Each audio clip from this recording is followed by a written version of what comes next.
Buenos días a todos. Muchas gracias por asistir a la continuación de este curso sobre la Santa Misa, su celebración en el rito romano. Llegamos hoy a la séptima clase y tanto por la índole de la clase como por la altura del curso a la que estamos, voy a empezar con una recapitulación de lo que hemos visto para ubicarnos en el curso. En las dos primeras clases procuramos presentar un marco dogmático y teológico a la consideración de la celebración de la Santa Misa en el rito romano. Ese marco conviene tenerlo presente de modo constante, porque constituye el fundamento en el cual, en última instancia, hemos de apoyarnos. Cuando nos detenemos en la consideración de cada parte de la misa, de la historia de ciertos aspectos del rito, es fácil que perdamos de vista ese núcleo dogmático y teológico cierto, sólido, en que nuestra inteligencia tiene que apoyarse y nuestro espíritu tiene que situarse para poder contemplar adecuadamente cualquier aspecto de la ritualidad litúrgica.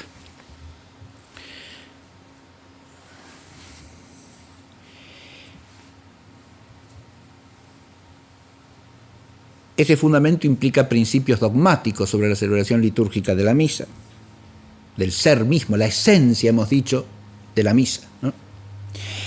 Implica también principios teológico-litúrgicos que hacen a la esencia de lo que es la liturgia. Y por lo tanto, toda celebración litúrgica, incluida la celebración de la Santa Misa.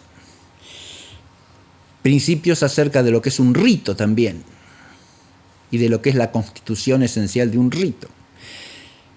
Y por último también principios teológicos jurídicos o litúrgicos jurídicos, porque como la liturgia es una acción, es regulable por normas y por lo tanto tiene un aspecto jurídico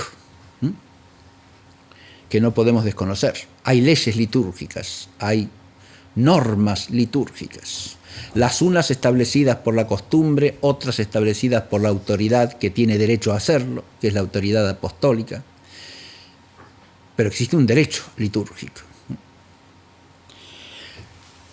La existencia del derecho litúrgico es importante y se funda en algo que hace a la esencia misma de la liturgia, porque hace a la esencia de la Iglesia, y es la existencia de una autoridad para regular a la sociedad visible, que es la Iglesia, la existencia de unas normas reguladas por esa autoridad y aplicadas por ella, de manera tal que también tenemos que tener en cuenta ese marco.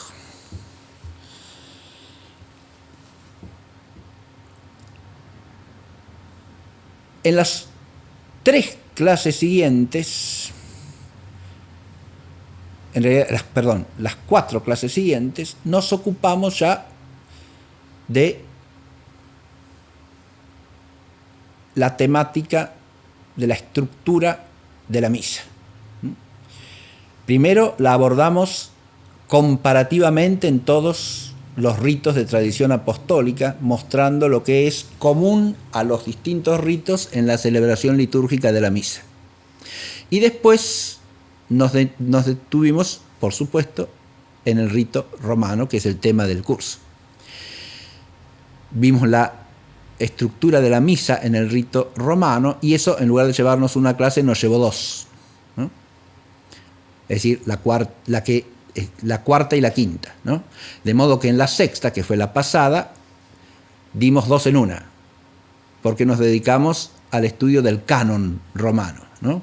Que es el centro de toda la celebración de la misa en el rito romano y se corresponde con las anáforas, que son también el centro de la celebración litúrgica de la misa en cualquier otro rito.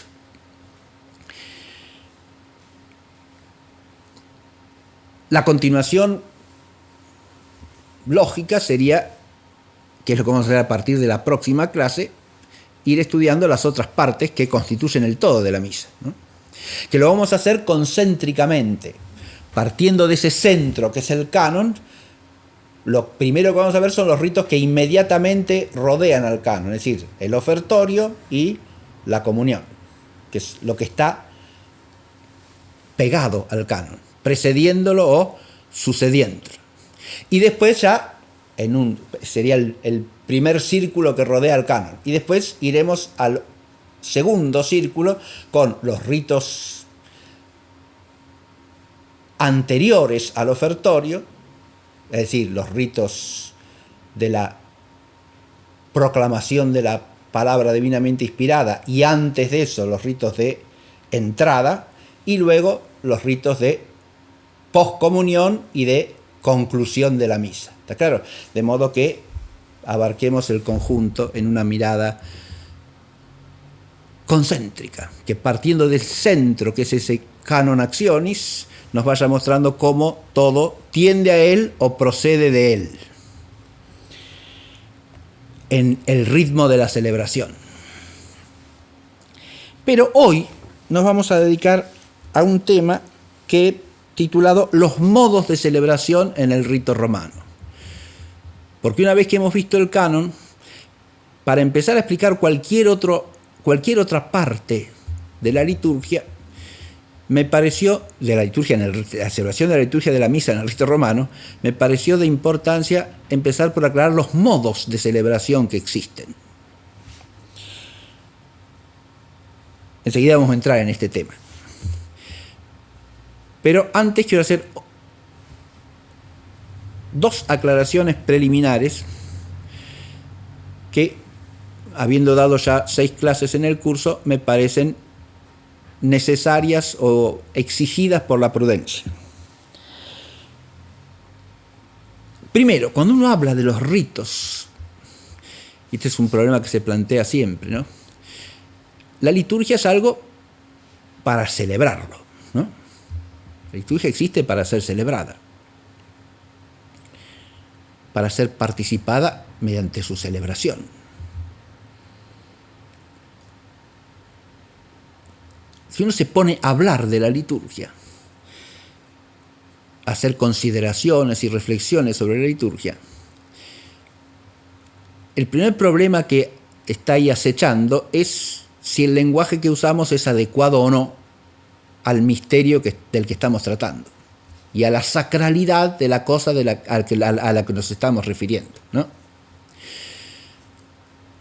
Y a veces puede parecer que cuando se hacen consideraciones, reflexiones, o se habla de la historia de ciertos ritos, la relación de la piedad cristiana con el rito se puede ver afectada o lastimada, deteriorada. En realidad la función es la contraria, ¿no? Es decir, si uno habla de la liturgia, se ocupa con la inteligencia de estas cosas, es para que la piedad se arraigue más sólidamente, para que nuestra fe se vivifique, se ilumine, se profundice, no para lo contrario. Pero este tema, hoy en día, y quizá en muchas otras épocas también, presenta la dificultad adicional, a más de esa exigencia de las cosas altas porque nuestro lenguaje les sea condigno, adecuado, no solo respetuoso, sino más que eso, ¿no? Un lenguaje que permita a la inteligencia del corazón elevarse hacia el misterio del que se trata. Existe hoy en día ciertas problemáticas que hacen difícil la consideración pacífica, contemplativa, serena de ciertas cuestiones, ¿no? Existen problemáticas reales que no se pueden soslayar y que tensan o hacen ríspida la cuestión litúrgica. Está claro a lo que me refiero. Hay problemáticas acerca de el rito romano. Miren, para advertir la existencia de estas problemáticas no hace falta más que advertir la existencia de documentos emitidos por la sede apostólica que no solo tienen distinta orientación, sino que se contradicen formalmente entre sí respecto de la celebración litúrgica en el rito romano. Está claro lo que dije, ¿no? Y si usted tiene dos documentos procedentes de la misma autoridad que dicen cosas contradictorias, está ante un problema, ¿o no? Si usted tiene un documento que le dice que la forma recibida o tradicional del rito romano, como consta en el misal romano hasta 1962, la última forma aprobada y promulgada, nunca fue abolido, y por lo tanto se puede celebrar en la Santa Iglesia, de rito, en todas las iglesias particulares del rito romano, sin ninguna dificultad, que es una forma, aunque la llame extraordinaria, de la celebración del rito romano. Y después tiene otro documento que dice que la única norma del rito romano es el misal de 1969. Ahí tiene usted un conflicto. ¿Está claro? No lo crea usted, ¿eh? Atención a lo que digo. Que han existido discusiones sobre esto a lo largo de décadas, tampoco cabe dudarlo. Que el conflicto existe en la realidad de la Iglesia, tampoco. Pero basta con situarse en el plano de los documentos para advertir que hay un problema. Porque son los mismos documentos los que generan el problema.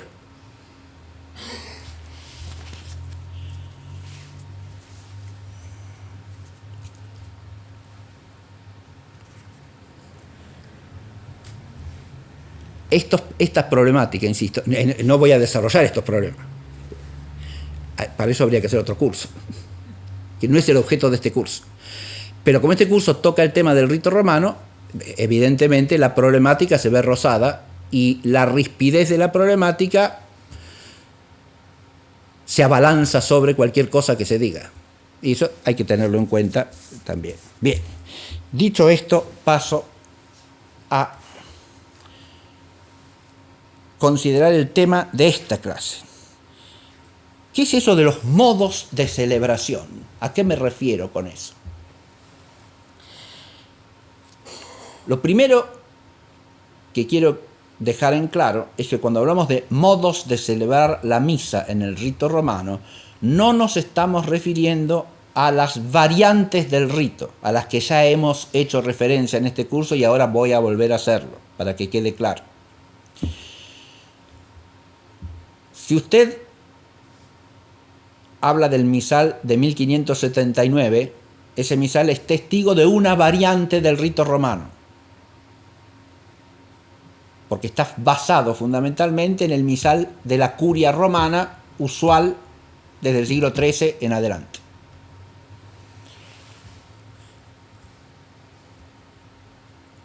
El decreto por el cual el Papa Pío V promulgó este misal reconoce la validez de cualquier otro misal que tenga al menos 2 siglos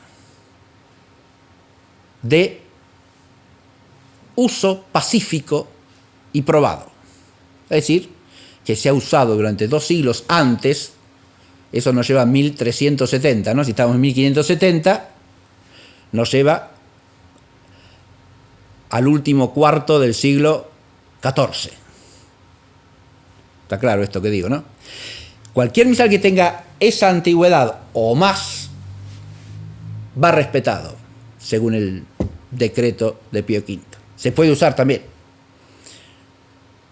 siempre y cuando cierta iglesia particular o cierta comunidad de fieles, cierta orden religiosa, por ejemplo, lo haya venido usando constantemente en ese periodo y lo haya usado sin que la autoridad apostólica, obispos o el Papa, hayan visto inconvenientes en ese misal.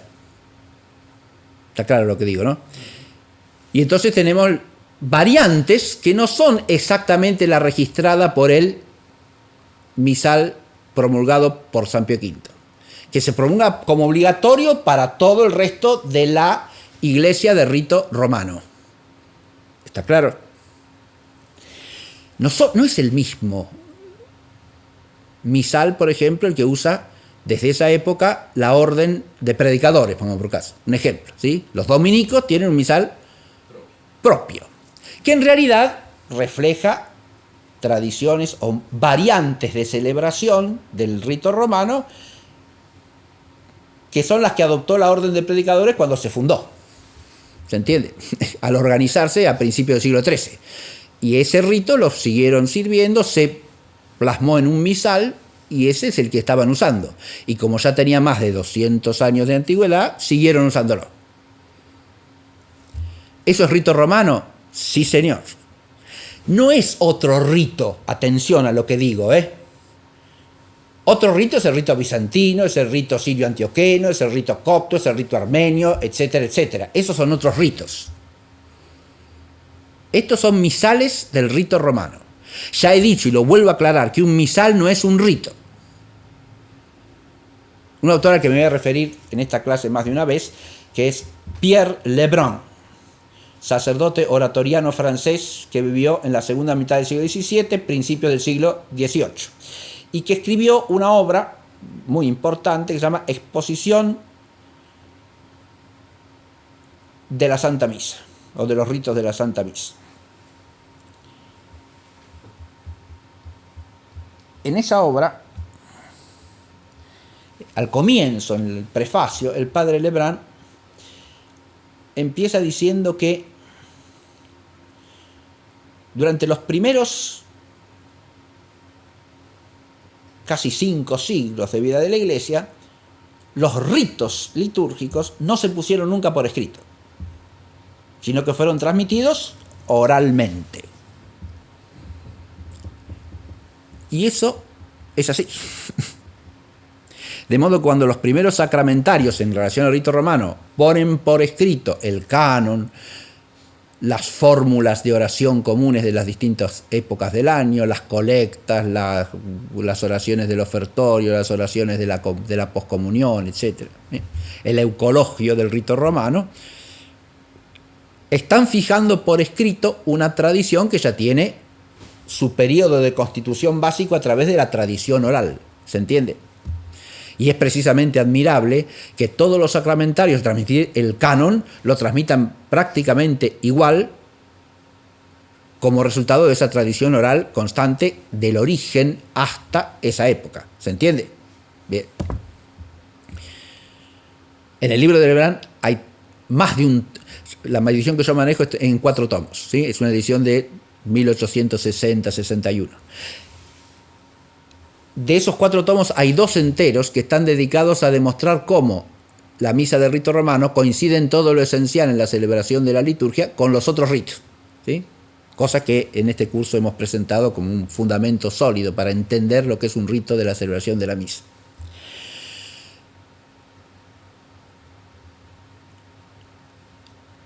Hago esta cita para reafirmar una cosa que vengo diciendo a lo largo de este curso y la acabo de repetir, ¿no?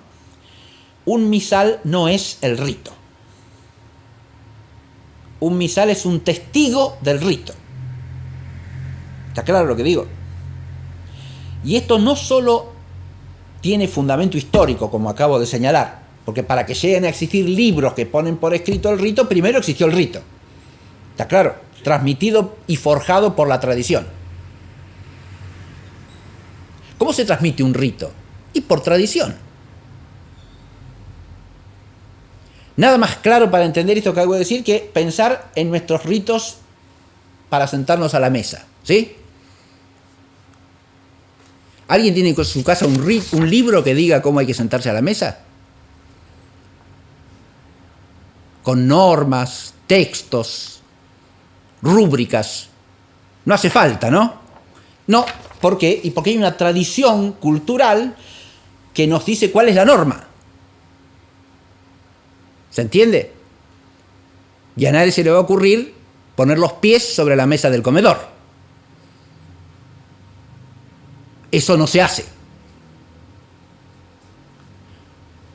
Porque está escrito en un librito promulgado por el presidente de la nación. ¡No, señor!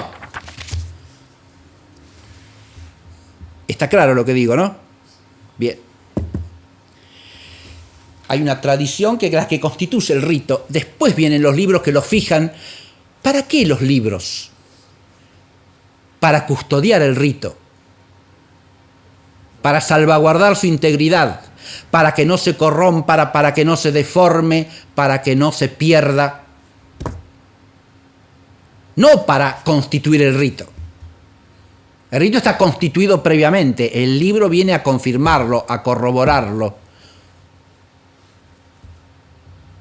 Pero como ya dije en otra clase anterior, los primeros libros que ponen por escrito el rito romano no son misales, ¿eh?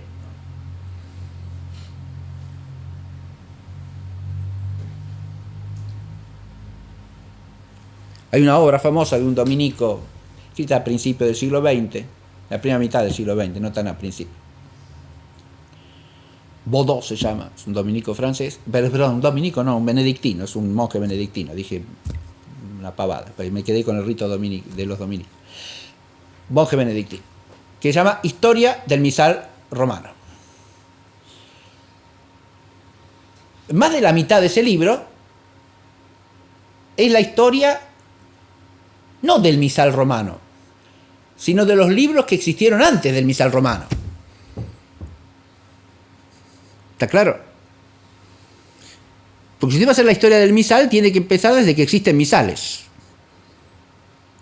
Y algo parecido a los misales, o sea, que compongan entre sí los distintos libros litúrgicos del rito romano, sacramentario, antifonario, leccionario, evangeliario, ordo, es decir, el ceremonial.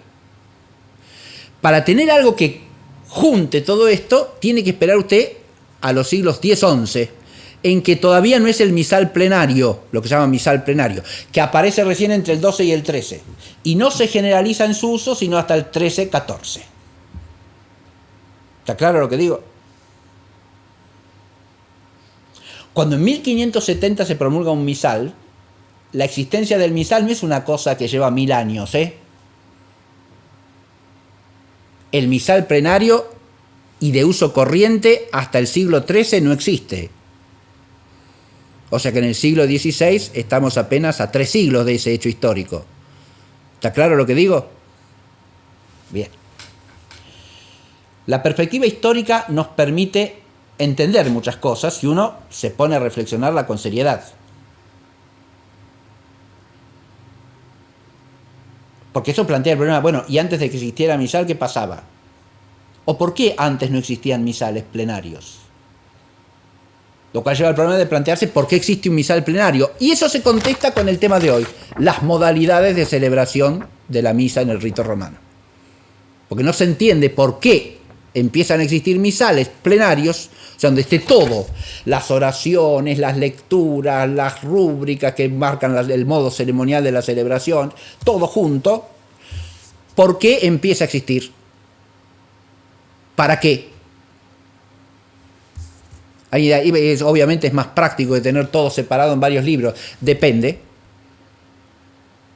Es más práctico si usted necesita leer o rezar todo eso junto. ¿Está claro?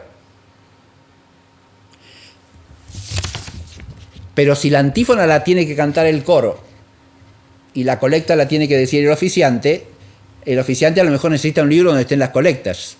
Pero no el libro donde están las antífonas, porque él no tiene que decir la antífona la va a cantar el coro. ¿Está claro lo que digo?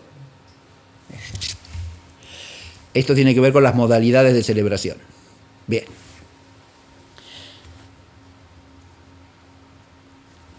No hay que confundir modalidad de celebración con las variantes del rito. Cuando se habla de el misal de la orden de predicadores o dominicano, del misal cartujano, del misal carmelitano, del misal de la diócesis de Braga, del misal de la diócesis de León, etc. Esos son variantes del rito romano. O, mejor dicho, registran. Así como el misal promulgado por Pío V registra cierta variante en uso del rito romano, que es la de la curia romana, el misal curial romano, que usaba la orden de San Francisco, la orden de frailes menores. Esos otros misales registran otras variantes del rito romano. ¿Está claro lo que digo? Son variantes porque en algunos pasos de la celebración siguen otro orden o realizan otras ceremonias, ¿sí? Porque tienen ciertas oraciones propias que están en un misal, no están en el otro. Porque ciertas fórmulas que se rezan durante la misa están redactadas en un misal de una manera, en el otro están redactadas de otra, tienen otra redacción distinta. Por ejemplo, si usted va al confiteor, que se rezan las oraciones al pie del altar, en cualquiera de estos misales, al comienzo de la misa, parte de los ritos de entrada, ese confiteor en el misal promulgado por San Pío V está redactado de una manera, en el misal de los dominicos está redactado de otra. Es otra redacción la que registra, ¿está claro? Es un confiteor, pero redactado de otro modo. Bien. Esos son variantes del rito romano. Cuando hablo de modalidades de celebración, no hablo de eso. ¿Está claro? ¿Qué son las modalidades de celebración? En cualquier manual de liturgia del rito romano, para la celebración de la misa, que tenga cierta solidez, usted va a encontrar que en el rito romano ha habido distintos modos de celebración de la misa.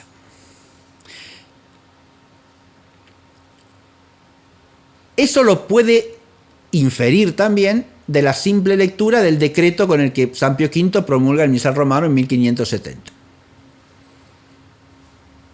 Porque dice que ese es el misal que se ha de usar siempre que se rece o se cante la misa en el rito romano.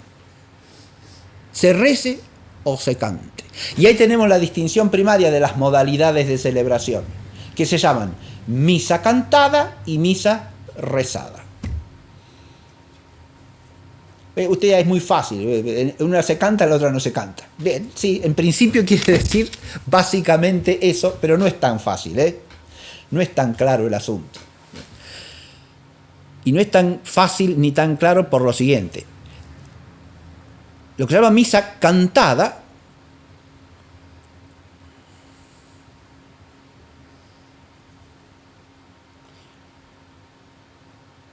implica que la celebración de la misa se caracteriza por el hecho de que buena parte de lo que constituye la oración litúrgica de la misa se dice cantando. ¿Quién canta? ¿Canta el sacerdote oficiante del sacrificio? Sí, señor. ¿Canta el diácono? Sí, señor. ¿Canta el subdiácono? Sí, señor. ¿Canta el coro? Sí. ¿Canta la asamblea? Sí. Cada uno canta partes distintas, las que le corresponden. Todos cantan.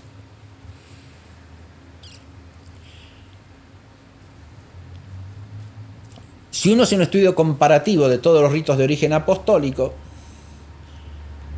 en todas las ritualidades una vez constituidas y consolidadas, la celebración ordinaria o normal de la misa es cantada, es con canto. Y si uno se pone a pensar un poquitito, es razonable que así sea, es connatural que así sea, porque se trata de la máxima celebración litúrgica de la Iglesia. Y se trata de una celebración que une a la Iglesia que está en la tierra con la Iglesia que está en el cielo. En la que la Iglesia que está en la tierra se pone a cantar junto con la Iglesia que está en el cielo, según vimos, lo dice la fórmula, el fin del prefacio que introduce el canto del Sanctus, ¿no? Eso forma parte del canon, lo vimos en la clase pasada.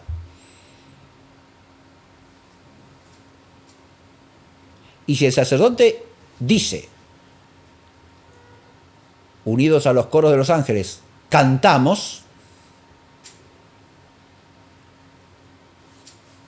eso quiere decir que canta o no, que la asamblea que está reunida canta o no. Y claro, sí. Si usted dice cantamos, pero no canta, está diciendo una cosa que no es del todo exacta, ¿no? Bien. ¿Hay textos de salmos en el rito romano para la celebración de la misa o no? Claro, todo el antifonario está constituido básicamente por versículos de los salmos, ¿sí? La antífona de entrada, la antífona, el canto del gradual o del tracto que precede al aleluya, ¿no? Que precede al canto del evangelio, o las antífonas sálmicas entre lecciones, el canto del ofertorio, el canto de la poscomunión.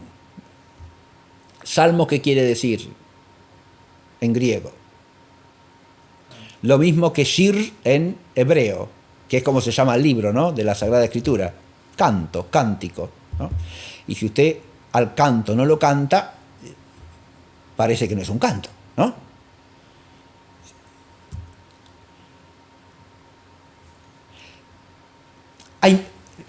Les estoy mostrando signos gruesos, ¿no? Si nos dice que nos unimos a los coros de los ángeles para cantar tu alabanza, es porque cantamos, ¿no?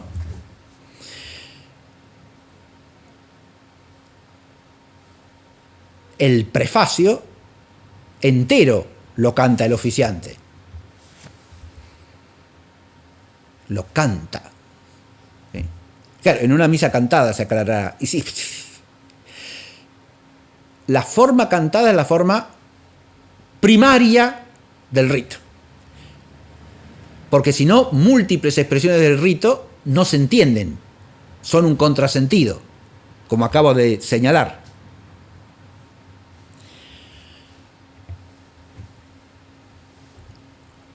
Todas las fórmulas de la misa se cantan. No, señor. No todo se canta, ¿eh? Eso depende de cada rito. ¿Qué se canta, qué no se canta? Depende de cada rito. Cuando presenté la estructura general de la misa de rito romano, hice alusión a que el Padre Nuestro en el rito romano lo canta el sacerdote oficiante. Mientras que en el rito bizantino lo reza el conjunto de los fieles que están presentes. ¿Sí?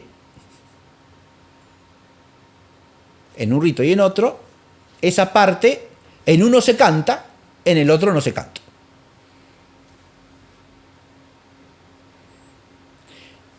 Todas las fórmulas que integran el canon, desde el Te Igitur hasta la oración que precede inmediatamente a la doxología final, en el rito romano se rezan, y se rezan en voz baja. No se canta. ¿Está claro? Es decir, hay partes del rito que no se cantan. Hay partes que se cantan. Cuando se canta todo lo que es cantable, o cantando, es decir, que debe ser cantado, para decirlo en un latinismo, cantando, usado como gerundivo, quiere decir que ha de cantarse, ¿no? No como gerundio castellano, sino como bautizando es el que ha de ser bautizado, ¿sí? Hay partes de la misa que son cantandas, es decir, que han de ser cantadas. Bien. Cuando se canta lo que ha de ser cantado, la misa es cantada. Claro. Pero existe también otra modalidad, que ¿cuál es? La misa rezada. En la misa rezada no se canta nada. En principio, misa rezada es aquella en la que no se canta. Todo el formulario de la liturgia de la misa se reza. Se reza, bueno, se lee, se dice. No se canta. Es claro esto, ¿no? Eso es sencillo de entender. Si usted tiene al diácono o el oficial, lo hace el mismo sacerdote presbítero que oficia el sacrificio, que canta desde el lugar correspondiente el Evangelio es cantado, ¿o no? ¿Se ve? Ahora, si en lugar de eso el oficiante o el diácono lo leen, ya no está cantado, está leído. Lo puede leer con expresión, con las pausas de vida, todo lo que se quiera, pero está leído, no está cantado. Y lo mismo para la lección anterior, ¿sí? Una cosa es que el subdiácono cante la epístola y otra cosa es que la epístola se lea. ¿Es lo mismo? No, no es lo mismo. ¿Se entiende, no? Una cosa es la modalidad de la misa cantada, otra cosa la modalidad de la misa rezada. La misa cantada, a su vez, tiene distintas modalidades. ¿Cómo es eso? Bien, las dos modalidades básicas tienen que ver con lo siguiente. En una variante de modo de celebración, ahí están las modalidades de celebración, ¿no? El sacerdote oficiante es acompañado solamente por acólitos. ¿Está claro? O sea, las funciones de ministerio al sacerdote que oficia las hacen acólitos. Una misa cantada en la cual el oficiante es servido simplemente por acólitos se llama misa cantada o misa simplemente cantada. En cambio, si en la misa cantada hay alguien que hace las veces de diácono, digo que hace las veces de diácono porque puede ser un diácono o puede ser un presbítero que funja como diácono. ¿Está claro? Y hay otro que hace las veces de subdiácono. De nuevo, puede ser un subdiácono. Ahora, el orden del subdiaconado en la disciplina canónica más reciente no está. Pero es una orden que en el rito romano tiene oficio propio. En la misa cantada.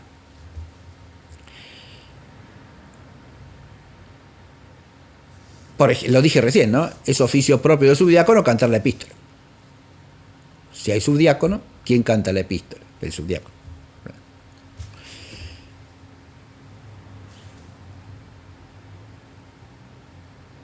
Hace las veces de lector, podríamos decir. Bueno, ese es otra orden menor, ¿no? Que es el lectorado, que existe desde antiguo, también como el subdiaconado en la iglesia latina.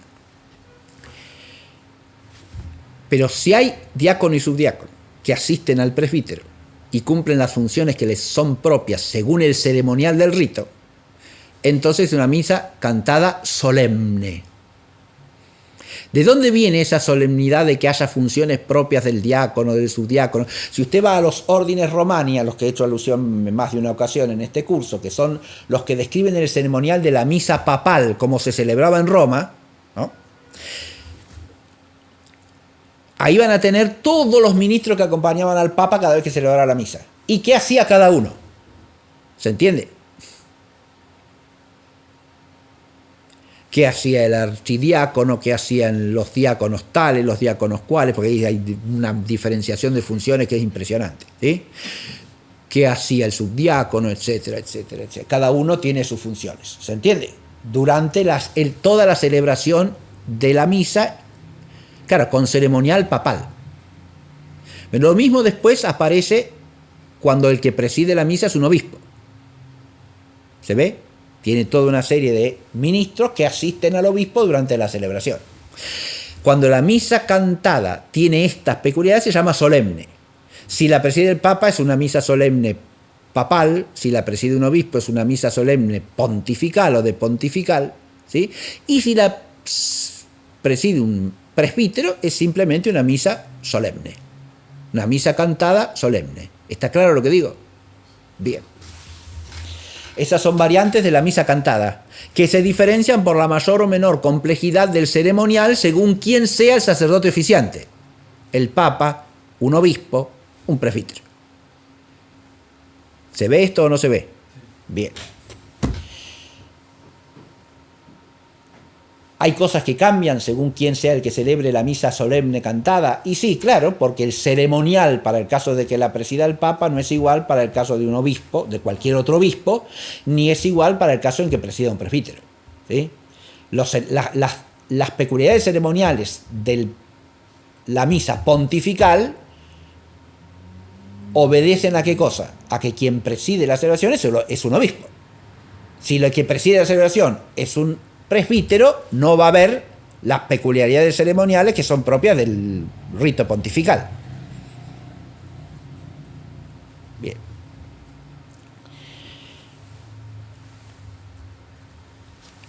Todas esas, insisto, son variantes de la misa cantada solemne. ¿Sí? ¿Cuándo no es solemne? Eso de solemne, entrecomillado, por supuesto. La misa tiene siempre su intrínseca y esencial solemnidad. Es una manera de hablar para distinguir las modalidades de celebración. Es claro eso, ¿no? La misa cantada solemne se distingue de la que es simplemente cantada, dije, porque en esta no hay acompañando al oficiante principal más que acólitos. ¿Está claro esto? De hecho, las misas dominicales en general se han celebrado durante siglos como misas cantadas. No misas solemnes o misas cantadas solemnes, sino misas cantadas, en que el párroco es asistido por acólitos. ¿Se ve? Bien.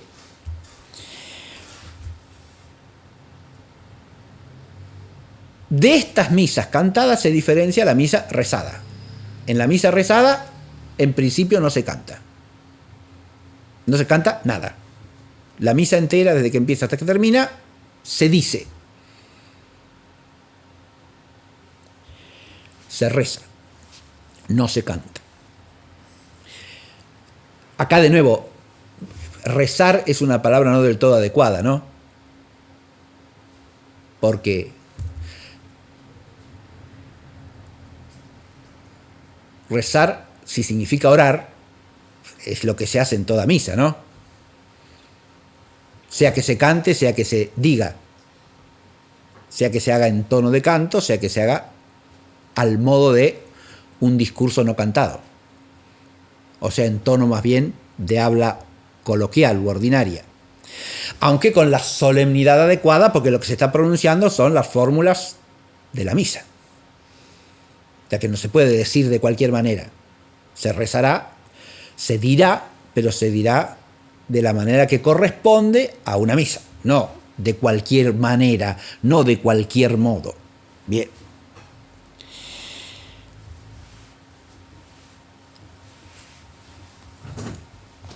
¿Por qué es importante este tema de los modos de celebración? Porque la modalidad incide en el rito y en la celebración del rito. Por eso es importante. ¿Cómo es que incide? Pues yo dije, aparentemente es muy sencillo el asunto. La única diferencia es que en un caso se canta, en el otro no se canta. Pero no es tan simple. ¿Por qué? Porque el hecho de que se cante o se rece está asociado a algo que es la raíz de esta distinción. La misa simplemente rezada, que insisto, el término rezado es poco afortunado, pero se entiende qué queremos decir con eso, ¿no? Bien.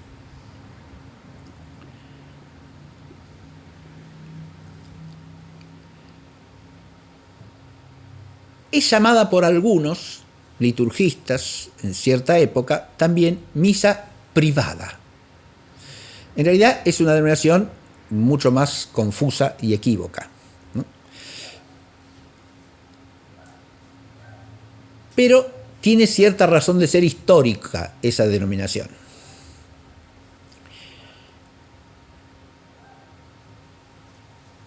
Porque el hecho de que la misa, en lugar de ser cantada, se dijese en tono de discurso, leído,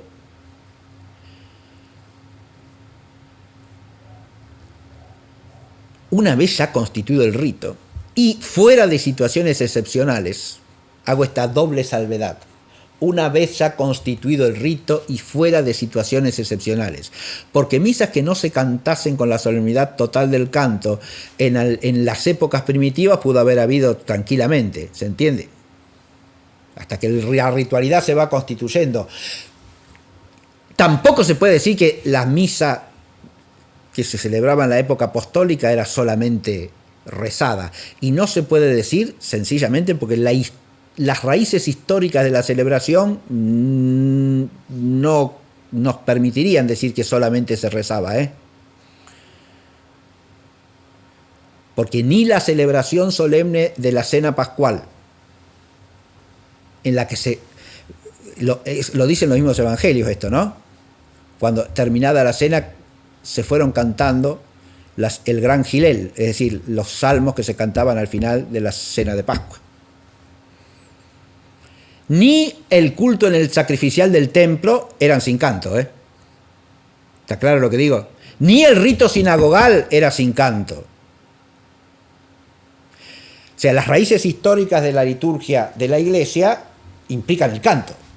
Por eso que el canto estuviese presente en la celebración de la misa desde el origen es probabilísimo, ¿eh? ¿Está claro lo que digo? Ahora, que en alguna situación de excepción, un obispo que estaba perseguido, se había refugiado en una cueva en el desierto, a lo mejor cantaba, no cantaba, y qué sé yo, cómo celebraba la misa. ¿Se entiende?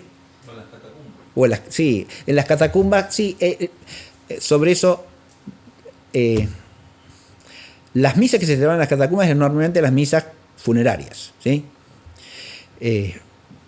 A veces se ha extendido en cierta literatura la idea de que los cristianos se refugiaban en las catacumbas para celebrar misa en los tiempos de persecución. Eso historiográficamente es incorrecto. Se reunían a celebrar la misa en casas particulares de cristianos, ¿sí? Y normalmente en casas que fuesen suficientemente amplias como para la celebración la reunión de la comunidad cristiana del lugar y la celebración de la misa. Pero no que fuesen ordinariamente a las catacumbas a celebrar, ¿eh? Eso no. Lo que sí se celebraba en las catacumbas eran las misas funerarias y las memorias de los mártires. A veces sí, es decir, llegaba el día de la memoria del mártir, entonces iban al sepulcro del mártir y se rezaba la misa ahí, ¿eh? Hasta que empezaron a trasladarse las reliquias de los mártires a las iglesias, ¿eh? Ahora, eso aparte, ¿eh? Vuelvo al asunto que estaba tratando. Una vez constituido el rito, me refiero a que pasan los siglos de constitución del rito y ya está forjado todo lo que es propio del rito. Bien. Y fuera de situaciones excepcionales, como puede ser, qué sé yo, pongo un ejemplo sencillo del siglo XX, ¿sí? Si el cardenal arzobispo de Esztergom, Józef Mindszenty, estaba preso en una cárcel comunista en Budapest, celebraba la misa como podía en su celda, no iba a estar cantando la misa con toda solemnidad, ¿no? Imagínese usted, si apenas podía celebrarla, ¿sí? Bien, ¿se entiende lo que digo? Bien. Fuera de situaciones excepcionales, fuera de la época en que el rito está en constitución, la forma primaria de celebración de la misa es la misa cantada. Es lo que atestiguan todos los libros antiguos del rito romano. Todos. ¿Cuándo empieza a aparecer el uso corriente de la misa rezada? Los historiadores de la liturgia coinciden en afirmar que eso, no que la misa rezada no existiese antes, está claro lo que digo, ¿no? Pero cuando se hace corriente, cuando se hace ordinario, normal, el hecho de celebrar la misa sin canto. Los historiadores de la liturgia coinciden en afirmar que eso procede de una costumbre monástica. Es algo que surge en los monasterios. Cuando empieza a haber en los monasterios muchos sacerdotes. Eso hace también a la historia del monacato, ¿sí? En el monacato primitivo, los monjes, en su inmensa mayoría, no eran sacerdotes. ¿Está claro lo que digo? Podían tener 1 o 2 sacerdotes en el monasterio para celebrar la misa. Y nada más. A partir de los siglos 7, 8, y ya en el 9 amplísimamente, empieza a haber en los monasterios del mundo latino muchos sacerdotes. O sea, muchos monjes que son ordenados presbíteros. ¿Está claro? Y se extiende la costumbre en estos monasterios de que el sacerdote, el monje que es sacerdote, además de participar como asistente dentro de la asamblea a la misa conventual, que es una sola por día, ¿sí? La que celebra toda la comunidad monástica, presidida por su abad, o por su prior, que en esta época ya son normalmente sacerdotes siempre, está claro, la autoridad que rige la comunidad es un sacerdote, también.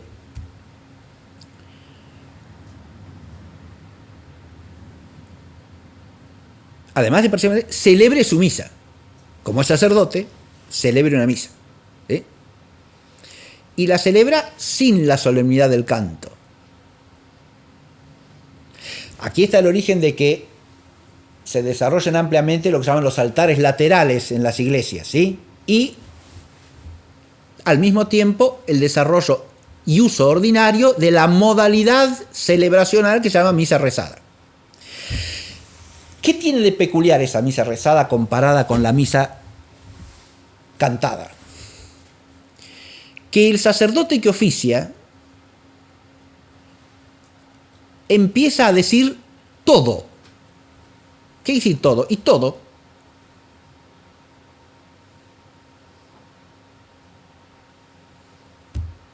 las partes que en la misa cantada le corresponden al oficiante y también las que no. Y claro, porque celebra él solo, con un acólito que lo acompaña, para darle ciertas respuestas, ¿está claro? Pero lo que fuera de lo que es diálogo, que cuenta con las respuestas del acólito, el resto lo lee él. Esto genera, volvamos fíjense, al entender esto que acabo de decir, entendemos por qué empiezan a surgir los misales o no. Él tiene que tener todo junto, ¿sí? Si el evangelio no ha de ser cantado desde el ambón por el diácono, lo tiene que leer él sobre el altar en el que celebra la misa, necesita tenerlo también, ¿o no? Salvo que se sepa los 4 evangelios de memoria.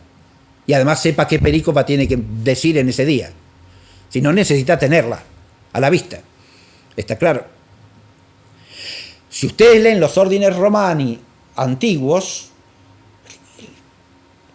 el oficiante no necesitaba tener el evangelio, fuese el papa, fuese un obispo. ¿Por qué? Y porque el evangelio lo cantaba el diácono desde el ambón. ¿Se entiende? Y la procesión con el evangeliario era para llevárselo ¿a quién? Y al diácono. ¿Quién tenía que leer el evangelio? El diácono. Le tenía que cantar. ¿Se entiende? Desde el ambón del evangelio. Entonces lo que había que hacer era llevar en procesión el evangeliario, que normalmente era un libro solemne y muy adornado, ¿sí?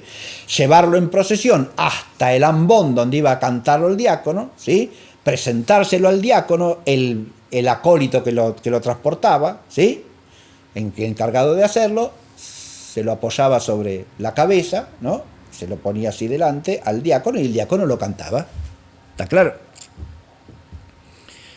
Es otro libro ese, se llama Evangeliario, tiene las perícopas evangélicas que se cantan en la misa. Ahora, si usted tiene un sacerdote que lo tiene que leer todo y lo lee sobre el altar, entonces es otra modalidad de celebración. ¿Se entiende lo que digo o no? El espacio arquitectónico también está extremadamente simplificado y sintetizado. ¿Por qué? Porque ya no hay ambón ahí, ¿no?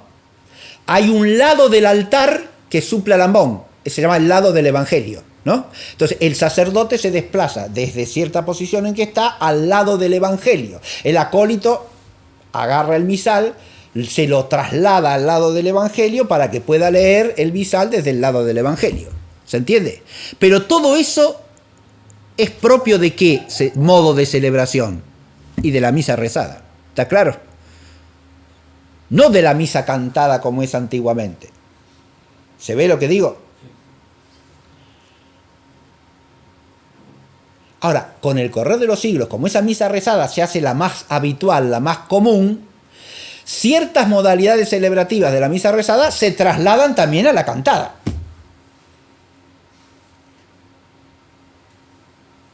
¿Está claro lo que digo?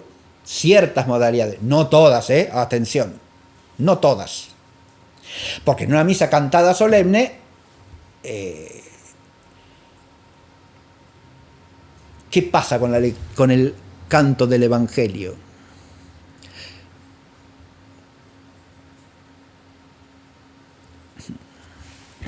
¿Qué pasa? Y acá voy a explicar cómo las modalidades se combinan, se influyen entre sí, espontáneamente desde el punto de vista histórico. En una misa solemne, cantada, hay diácono que canta el Evangelio. ¿Está claro? Como en la misa romana arcaica, antigua, primitiva.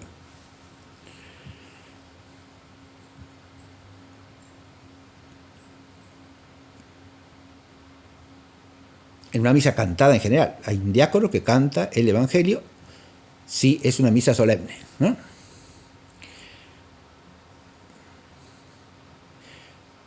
El Evangelio se traslada ¿a dónde? Claro, el ambón ha caído en desuso para el siglo, por ejemplo, para el siglo XIV, XV, ya no se usa el ambón para cantar el Evangelio. El ambón queda sustituido por el púlpito desde el cual lo único que se hace es decir el sermón, la homilía, ¿sí? Pero ambón para el Evangelio no se usa. ¿Qué se hace? En el mismo presbiterio, un ministro lleva el misal y se lo pone delante al diácono para que el diácono, mirando hacia el norte, cante el Evangelio. Adviértase que, porque mira hacia el norte, el lado del altar, si el altar está mirando hacia el fondo de la iglesia, o sea, hacia el ábside, con el ábside orientado al oriente, ¿no? El lado del Evangelio es mirando desde la nave, el izquierdo del altar, ¿se entiende? Porque si usted tiene el este allá al frente, el oeste allá, el norte lo tiene acá, ¿no? ¿Se ve? Bien. Canta el Evangelio mirando hacia el norte, ¿sí? Sobre ese rito habrá que explicar por qué. ¿Por qué mira hacia el norte para cantar el Evangelio? Bien. Hay diversas explicaciones.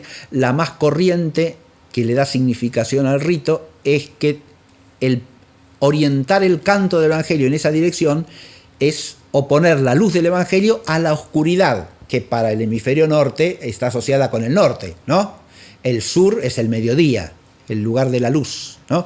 El norte es el lugar de la oscuridad, de las tinieblas, ¿eh? Y por lo tanto del maligno también.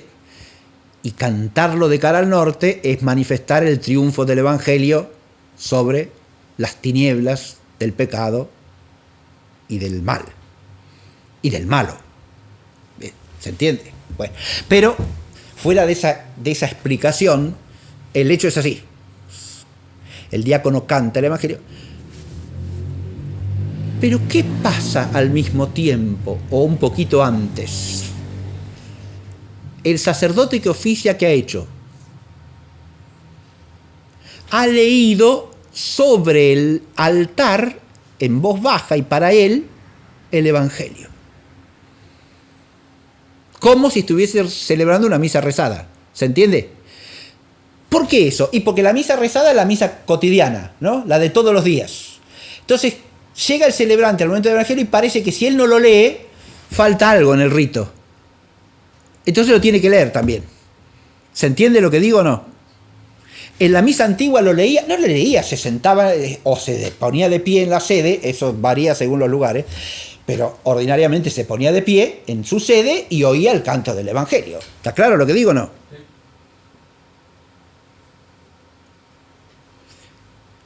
Eso pasa con todas las cosas en que, no siendo propias del oficiante, en la misa rezada las reza. ¿Se entiende? Pasa ya en la entrada con, el Gloria. ¿Está claro? El himno de Gloria lo canta el coro y lo canta la asamblea. Es un himno. Ahora, según las rúbricas del misal de 1570, mientras se empieza el canto del Gloria, el sacerdote, ¿qué ha hecho? Ha leído el Gloria sobre el altar. ¿Está claro? Lo reza en voz bajita, como reza los Kyrie mientras se cantan los Kyrie también. ¿Se entiende? Y claro, eso le lleva mucho menos tiempo que el canto. Entonces, ¿qué hace? Una vez que terminó de leerlo, en el centro del altar, se va a la sede y se sienta, mientras termina el canto del Gloria. ¿Se ve? Esa duplicación se origina por la convergencia de la misa rezada y de la misa cantada. No es del rito antiguo cantado, es un influjo de la misa rezada sobre la misa cantada. Ven, porque dije que no era tan sencillo el asunto, ¿no? Las modalidades se imbrican entre sí. ¿Se advierte esto que digo? Eso influye hasta en el orden de las partes. ¿Cómo es eso? Pongo un ejemplo sencillo.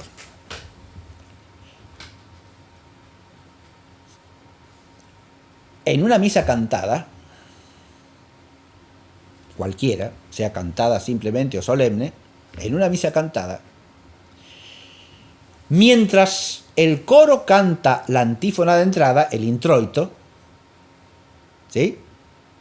Es el canto de la entrada, o sea, solemne, canto sálmico de entrada, mientras el coro canta el introito, el oficiante con los acólitos o con los ministros que lo acompañan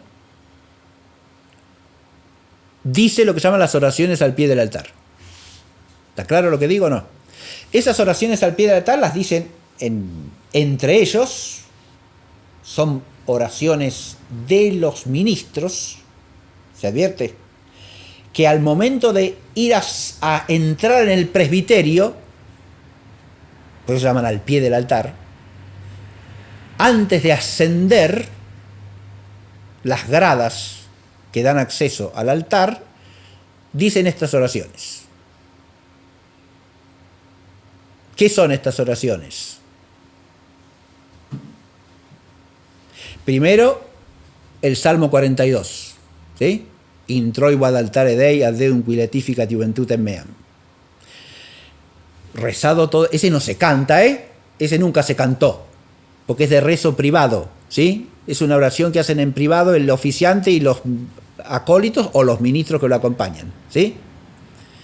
Mientras el coro está cantando el introito. O sea que para el conjunto celebracional de la asamblea es el momento de ¿qué? Del introito, del canto del introito, el canto de entrada. ¿Se entiende lo que digo o no? Hay un rito propio de los que van a subir al altar y van a desempeñar funciones en el área del presbiterio, que es este de el Salmo 42, es un formulario particular de ese rito, Hay otros formularios del mismo rito de entrada, de las oraciones al pie del altar. Salmo 40, lo digo como está en el misal de 1570.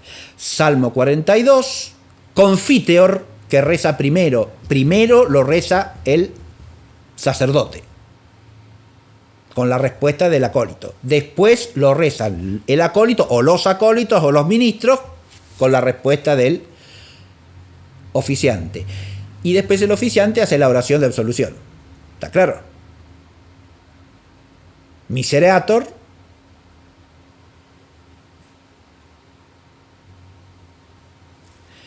Y después viene un diálogo con que concluyen todas las oraciones al pie del altar. Esto ya lo vamos a describir en la clase que corresponda. Pero mientras hacen todo esto, ¿qué es lo que se oye, lo que resuena en el lugar del culto? El canto de entrada, ¿sí? Es un antífona, es un versículo sálmico o dos versículos sálmicos, el Gloria y la repetición de ese mismo versículo. ¿Está claro? Con un canto bastante complejo. ¿Qué pasa en la misa rezada?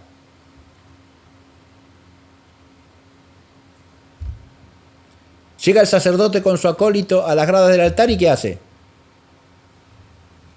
Reza las oraciones al pie del altar. ¿Y el introito? No está, no hay coro ahí, ¿no? Una vez que terminó de rezar las oraciones al pie del altar, sube, rezando las oraciones que están prescriptas también, ¿sí? Que son dos oraciones, y va al lado de la epístola, donde está el misal, y reza el introito. ¿Está claro lo que digo? Ahora el introito dejó de ser un canto simultáneo a las oraciones al pie del altar y se transformó en una oración que reza el oficiante del lado de la epístola inmediatamente antes de los Kyrie, ¿sí? Y se reza el introito, reza los Kyrie, vuelve al centro del altar para decir Dominus vobiscum et cum spiritu tuo oremus, vuelve al lado de la epístola y dice la colecta. ¿Se entiende? Pero dos partes del rito que eran simultáneas ahora se han transformado en sucesivas, ¿o no? Ah, bueno. La modalidad de celebración influye en el orden de las partes del rito. Sí, señor. ¿Se advierte esto o no? Bien. ¿Influye en la distribución de funciones o no? Y claro, porque en la misa rezada la distribución de funciones desaparece. De ahí la necesidad del misal plenario, porque el oficiante dice todo, lee todo. ¿Es claro esto o no? ¿Influye en la música litúrgica también o no?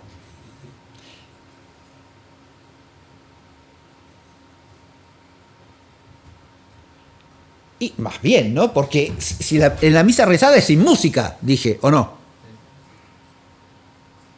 Entonces, ¿qué pasó ahí con la música litúrgica? Desapareció.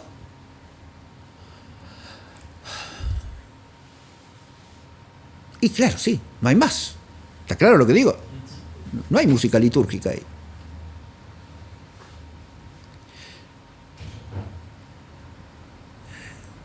Claro, una misa sin música parece que es un...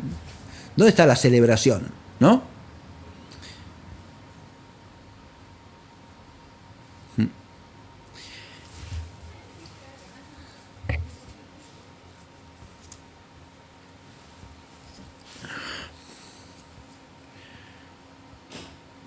Ese problema de la misa rezada, que acabo de señalar muy sencillamente, tiene otras vertientes, ¿no? Porque en la medida en que la misa rezada se convierte en la forma ordinaria de celebrar, a ver, yo dije que durante varios siglos, y es lo que pasa fundamentalmente, no a partir del misal de 1570, sino desde unos siglos antes ya, ¿no? La misa dominical, fuese en las catedrales, fuese en las parroquias, era cantada, ¿sí? La misa cotidiana, en cambio, era rezada, en general.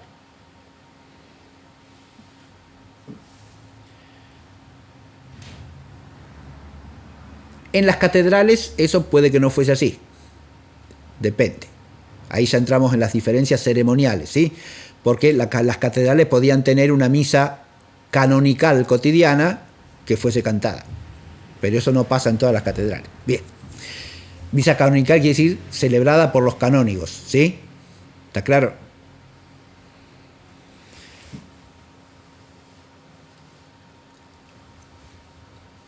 Pero la misa cotidiana de las parroquias es rezada, ¿se entiende? Con lo cual, el rito en su forma original se ha transformado o no. Y claro, la modalidad rezada lo cambia. Cambia el estilo de la celebración, cambia la dinámica de la celebración, el orden de las partes, como dije, la distribución de funciones que desaparece y la música que en principio desaparece, ¿no? Digo en principio, ¿por qué? Porque ese vacío de la ausencia de música, lo mismo que el vacío de la ausencia de interacción entre el oficiante y el conjunto de la asamblea y el coro y los distintos ministros, ¿se entiende lo que digo? Que viene de la distribución de funciones, genera un rito en el cual todo está reducido a la actividad del sacerdote oficiante. ¿Se ve? Eso genera desde el punto de vista celebracional un cierto problema, varios problemas en realidad, pero que se pueden... la existencia de estos problemas la explica claramente todo tratadista de los siglos XIV, XV, XVI, XVII, XVIII, XIX, que se ocupa del problema cómo han de asistir los fieles a la Santa Misa, ¿sí? ¿Qué han de hacer los fieles mientras el sacerdote oficia la misa? Hay montones de tratados sobre esto, muchos de ellos escritos por santos varones. ¿Qué han de hacer los fieles? Yo cité en este curso al principio a un capuchino, ¿sí?, que escribió un tratado sobre la Santa Misa, un capuchino italiano, tratado precioso. Una de las cosas de que se ocupa ese tratado es esta. Mientras el sacerdote oficia la misa, ¿qué hacen los fieles? Y entonces propone 3 métodos distintos para asistir los fieles a la Santa Misa, ¿sí? Uno, seguir las oraciones teniéndolas escritas, lo que después va a ser el misal devocionario, ¿se entiende? Él dice que ese es un método muy bueno, pero muy difícil, muy arduo, que exige un esfuerzo de concentración notable. Hay que estar, dice, al mismo tiempo mirando lo que hace el sacerdote y leyendo el libro, y a veces se pierde la vista del libro. Bien. Otro es simplemente contemplar el misterio de la pasión de Cristo mientras se celebra la misa. Bien. Ese implica un hábito, ese es más difícil todavía, aunque él dice que es más simple, ese es más difícil porque implica un hábito de meditación adquirido, de poder concentrarse en el misterio, etcétera, etcétera. Bien.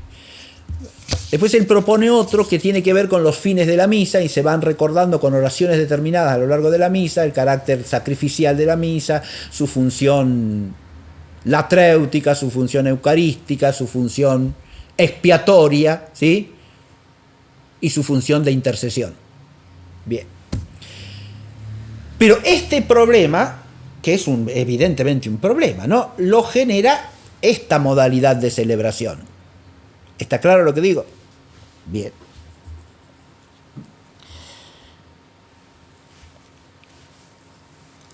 Lo que se da en llamar movimiento litúrgico a lo largo de los siglos se ocupa, entre otras cosas, de este problema. Pero también la ritualidad espontáneamente se ha ido ocupando del problema.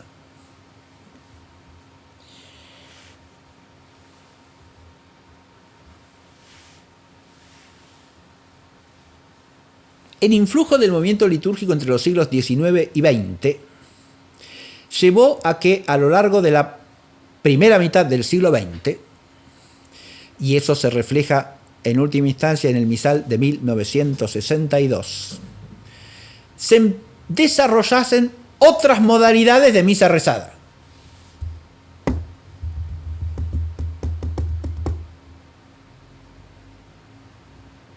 ¿A qué me refiero? A lo que se pasó a llamar misa rezada dialogada. ¿Está claro? Misa rezada explicada o acompañada con moniciones y explicaciones. Y misa rezada con canto. Son 3 modalidades distintas de celebrar la misa rezada que vienen a reintroducir la modalidad de la misa cantada en la misa rezada. ¿Se advierte lo que digo o no? Dialogada. Sí, no dialogada solo entre el oficiante y el acólito que lo acompaña o los acólitos que lo acompañan, sino con los asistentes a la misa. ¿Se entiende? Entonces cuando él dice Dominus vobiscum, volviéndose a la asamblea, no es el acólito solo el que responde et cum spiritu tuo, sino la asamblea entera. ¿Sí?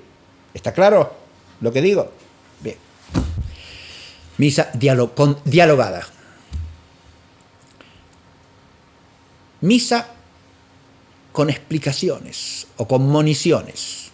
Mientras el sacerdote va desarrollando todos los ritos de la misa, hay alguien, un monitor, un guía, como se va a llamar también, que va explicando lo que se está haciendo, ¿sí? ese viene a ser las veces de ¿qué? Del misal devocionario. ¿Se entiende? Que tenía ordinariamente todas las oraciones, y uno lo podía ir siguiendo el rito. Lo puede ir siguiendo hasta cierto punto con el misal, ¿eh? ¿Qué quiero decir hasta cierto punto? Hay una cuestión, hay un problema importantísimo con el misal devocionario, que los misales devocionarios también tienen su historia. No voy a hacer, acá no puedo hacer historia de todo, ¿eh? Cuándo empiezan a aparecer, cuándo se los desalienta, cuándo se los alienta, cuándo se los promueve, cuándo se los rechaza. Bien. Pero el misal existen las dos cosas, ¿eh? Pero el problema práctico más claro del misal devocionario es el ritmo de la lectura. ¿Está claro? Supóngase que en el misal devocionario usted quiere ir siguiendo el canon, ¿no? Y empieza a leer el canon.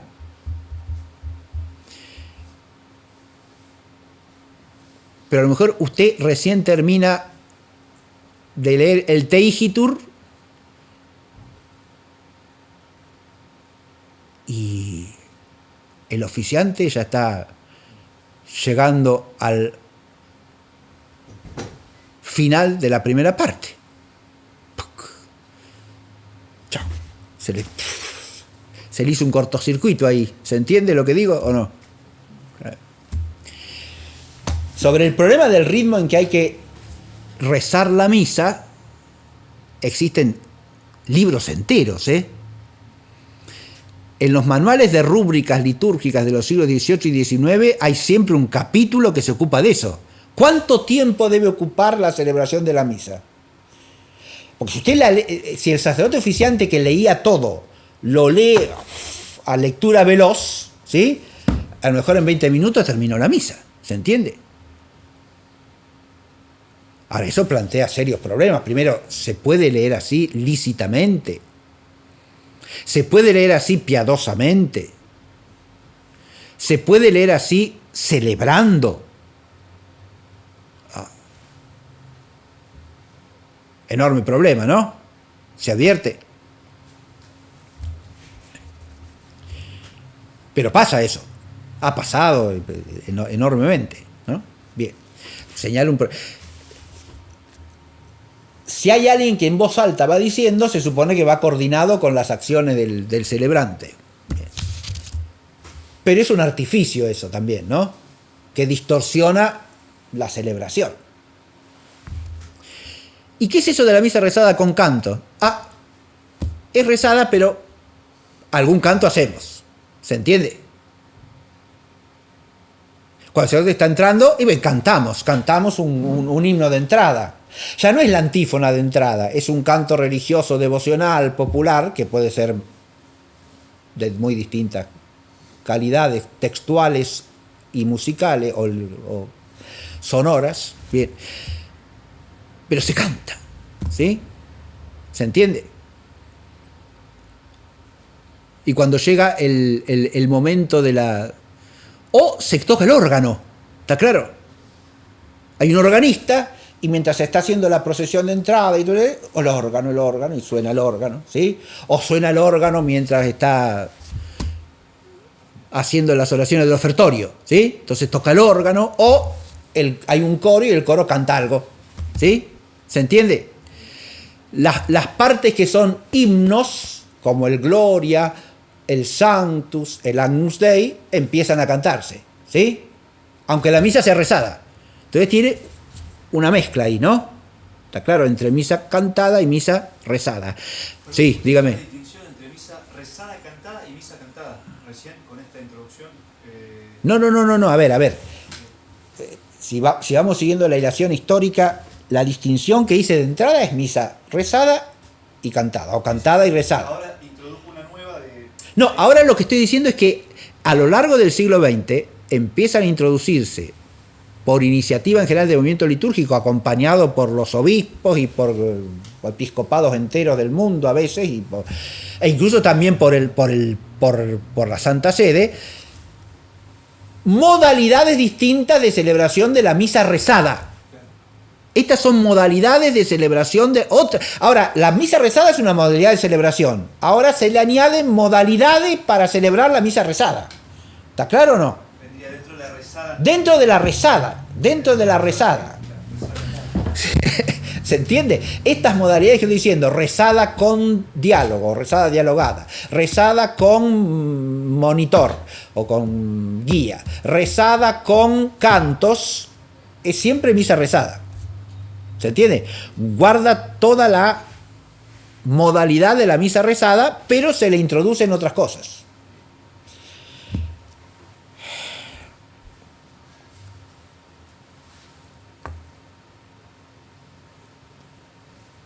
La modalidad.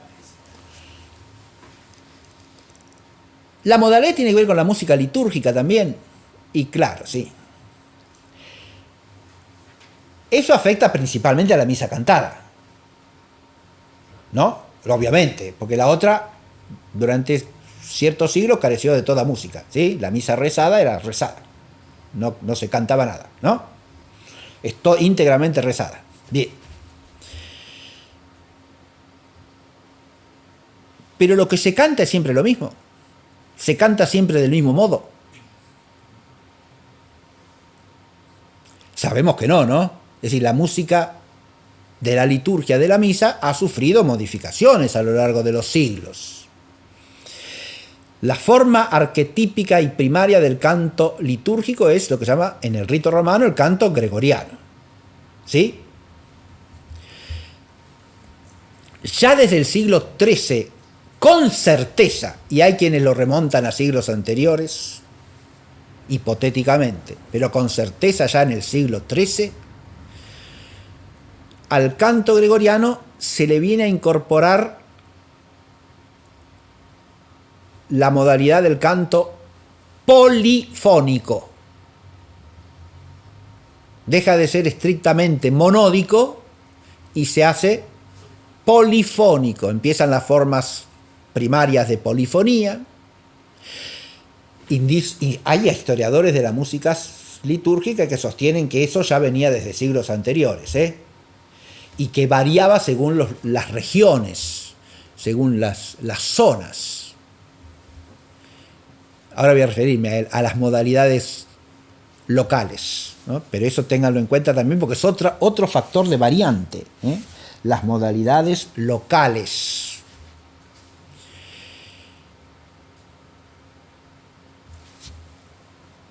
La polifonía se desarrolla a lo largo de los siglos XIV, XV. En el XV llega a su mayor complejidad. Adviértase que esa música polifónica de la liturgia es siempre estrictamente coral, vocal. ¿Está claro?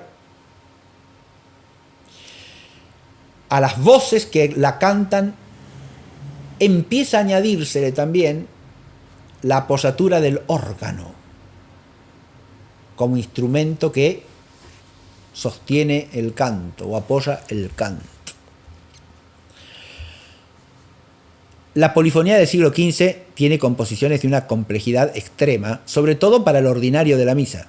¿Está claro? ¿La polifonía se aplica a todas las partes del canto litúrgico? No. No existe una colecta polifónica. ¿Está claro? La colecta la sigue cantando el oficiante y la canta con el mismo tono de canto que se cantó desde la antigüedad del rito romano. ¿Está claro? Y lo mismo el prefacio, y lo mismo la doxología final, o la parte de la doxología final del canon que canta, lo mismo el paternoster, ¿sí? No existe polifonía para eso en la música litúrgica. Pero cuando el coro tiene que cantar los Kyrie, o el himno de gloria, o el Sanctus, o el Agnus Dei, el ordinario, ¿sí? Los cantos del ordinario, no del propio, sino del ordinario, ahí es donde la polifonía encuentra su lugar de expansión, ¿sí? Porque como es el coro el que canta, el coro que se arregle, ¿sí? Entonces tenemos un coro a 2 voces, a 4 voces, a 8 voces, a 16 voces. Entonces ya empieza la polifonía a complicarse extremadamente, ¿sí?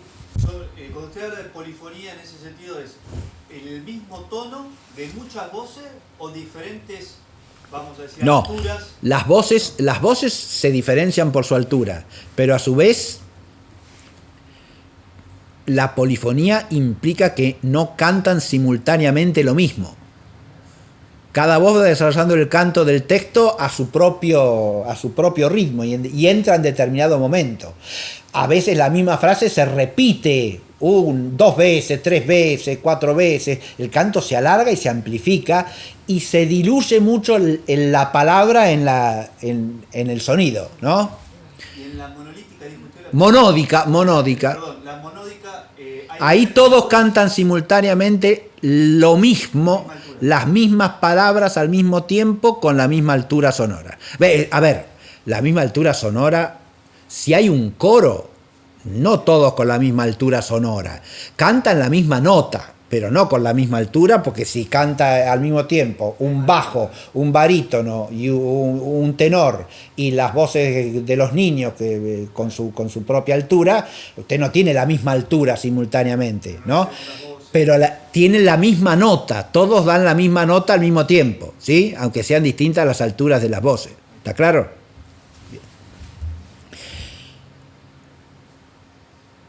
Ahora, cuando hay polifonía, la polifonía esa del siglo XV va a dar lugar a protestas, a rechazos, porque se diluye mucho la palabra, que no se entiende lo que canta, y viene lo que se llama la restauración del canto, pero que no suprime la polifonía, en el siglo XVI, ¿no? Los grandes polifonistas del siglo XVI, que son la época del Concilio de Trento también, como Palestrina, Victoria, Guerrero, etc. Bien, la gran polifonía del siglo XVI, que es mucho más sobria que la del siglo XV, parte siempre del canto gregoriano y lo combina con la polifonía. Un ejemplo sencillo es el famoso Miserere de Allegri, ¿no? Allegri es un polifonista del siglo XVI, italiano, que compuso un Miserere que se hizo famosísimo, ¿no? Miserere es el Salmo 50. En el Miserere de Allegri se alterna un versículo, se dice en gregoriano, y el versículo siguiente, polifónicamente. Van alternando, ¿sí? 1 y 1, 1 y 1. ¿Está claro? Bien. Eso es muy típico de esa polifonía restaurada. Pero después empiezan a entrar, ya para el siglo XVII, empiezan a entrar los instrumentos musicales en gran escala en la música sacra. Y las composiciones del ordinario ya se hacen composiciones complejas, con música de apoyatura instrumental y el canto, ¿sí? 17, 18 lo mismo, 19 eso sigue, y al mismo tiempo el canto gregoriano a su manera, ¿sí? Bien. Profesor, sí. Esto sería misa rezada cantada. No. Esto, para toda esta época, es la misa cantada solamente. Digo que la música, el problema de la música está en toda esta época solo para la misa cantada. Pero, claro, tenemos modalidades distintas de música litúrgica, ¿me entiende? Porque tiene, qué sé yo, una misa de Vivaldi, póngale, y es música de Vivaldi para la misa, ¿eh? Con orquesta y coro. Hay glorias famosos de Vivaldi. El gloria está compuesto para la misa. Son partes de una misa, ¿se entiende? El gloria de Vivaldi es porque Vivaldi compuso, que dicho sea de paso era presbítero, ¿sí? Compuso de Venecia. Bien. Aunque pidió licencia para no ejercer el oficio, porque se dedicó enteramente a la música, no celebraba. Bien. Pero Vivaldi compuso muchas misas, ¿entiendes? O una misa de, no sé yo, Vivaldi, de Pergolesi, de Haydn, de Mozart. Mozart compuso varias misas también, cantidad. La más famosa es la de Requiem, ¿no? Que la compuso poco antes de morir. ¿Y que esa misa de Requiem de Mozart qué contiene? Todo el ordinario de la misa de Requiem, ¿no? ¿Se ve? Kyrie, Gloria, que ahí, perdón, Gloria ahí no va. El Kyrie, la secuencia, el Dies Irae, ¿sí? Sanctus y Agnus Dei. ¿Estamos? Y después en la misa de Requiem el canto final, ¿no? La antífona de comunión, propia de la misa de Requiem. Bien. Con esto lo que quiero decir es que la música que... Ahí viene un problema que ¿es música litúrgica o es música que acompaña la liturgia? ¿No? Forma parte de la celebración litúrgica, claramente. Esa música no se componía para dar un concierto, ¿eh? Si el arzobispo de Salzburgo le encargaba a Mozart o cualquier otro músico de la capilla, componga una misa para tal domingo, componía la misa y la capilla de la catedral de Salzburgo, mientras el obispo celebraba misa, tocaba esa misa, ¿sí? La capilla y el coro, ¿no? Unos tocaban los instrumentos, los otros cantaban. Era la música para la celebración de la misa, no para otra cosa. Bien. Ahí tenemos también distintas modalidades que se van desarrollando, porque esta música a veces alarga la celebración, ¿no? Y claro, porque cuanto más desarrollada sea la composición musical, yo dije, bueno, el oficiante, el sacerdote, en este caso vamos al obispo de Salzburgo, mientras el Gloria él lo lee sobre el altar, ¿no? En el centro del altar, lee el Gloria en el misal y después se va y se sienta. Ahora, hasta que el coro y la orquesta terminan con el Gloria ese, pueden pasar 10 minutos, ¿entiende?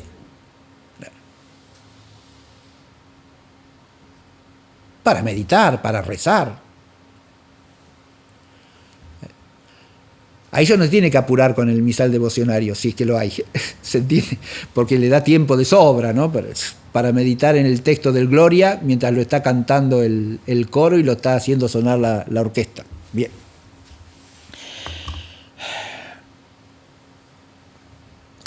Hay otra, miren, esto lo digo para que se advierta cómo durante estos siglos en que está en vigencia el misal de 1570, la celebración litúrgica tiene un desarrollo complejo en algunos aspectos, en otros no tanto, y tiene problemáticas también, ¿no? Hay una problemática que le es propia.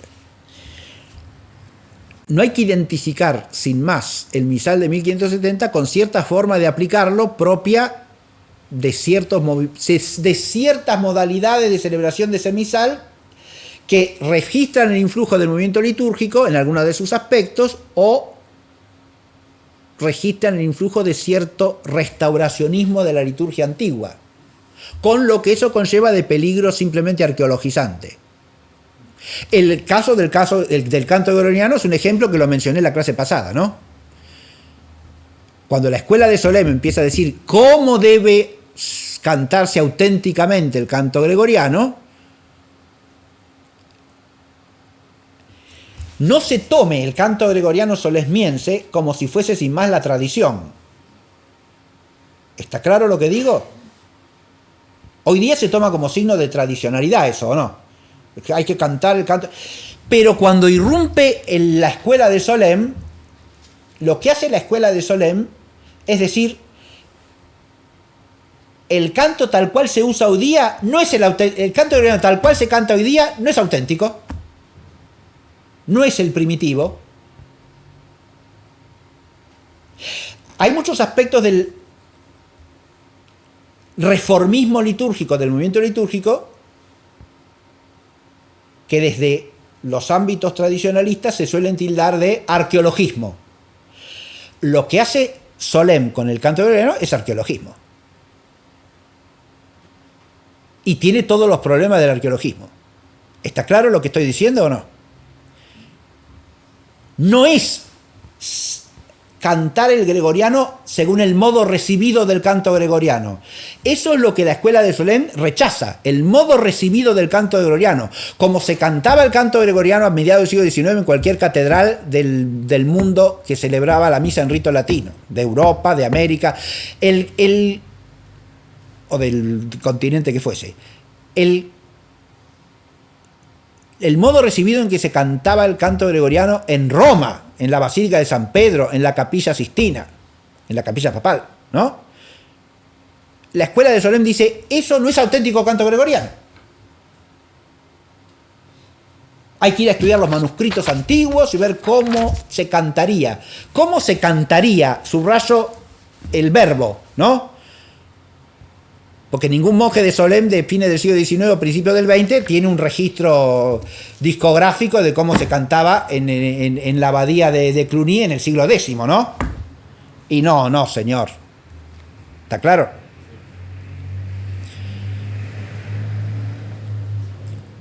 En base a los manuscritos reconstruyen un modo de canto que según ellos es el auténtico. Es una reconstrucción arqueológica.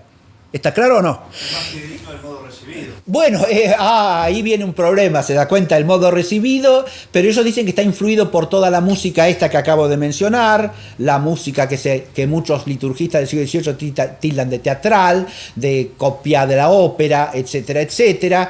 Esa música ha influido en el modo de cantar el gregoriano como se canta hoy día está corrompido, está deshecho, hay que cantarlo así. Bien. Ahora, ese así es una reconstrucción hipotética, con buen fundamento en el mejor de los casos. ¿Está claro? Pero tiene varios problemas. Además de este problema de ser reconstructivo y arqueológico, tiene otro problema más. El canto gregoriano que se usaba en toda la iglesia de rito latino, ¿en todos lados se cantaba igual? Imagínese que eso es casi imposible, ¿no? De hecho, hay que decir que no. Ahí vienen las modalidades regionales, que valen también para los ritos, y para las ceremonias de la celebración. Si ustedes van a estudiar bien los distintos misales que atestiguan el rito romano entre los siglos X, XI, XII, XIII, XIV, XV, hasta que sale el misal de San Pío V, hay modalidades locales que le dan ciertas improntas a los ritos o a las ceremonias de la celebración que existen en un lugar y no existen en otro. ¿Está claro lo que digo? Los va a ver también durante el uso del misal de 1570, autorizado por la sede apostólica. Variantes regionales, variantes locales. No solo para los ritos de los sacramentos, que ahí, por ejemplo, en el caso del sacramento del matrimonio, cada región tenía su ceremonia tradicional propia. Se ve, el ritual del sacramento se unía a los ritos tradicionales de cada región, de cada lugar. Pero en la misa también hay peculiaridades regionales. La misma pronunciación del latín, que es la lengua de la liturgia del rito romano. La lengua propia del rito romano es el latín. Se pronunciaba en todos lados de la misma manera.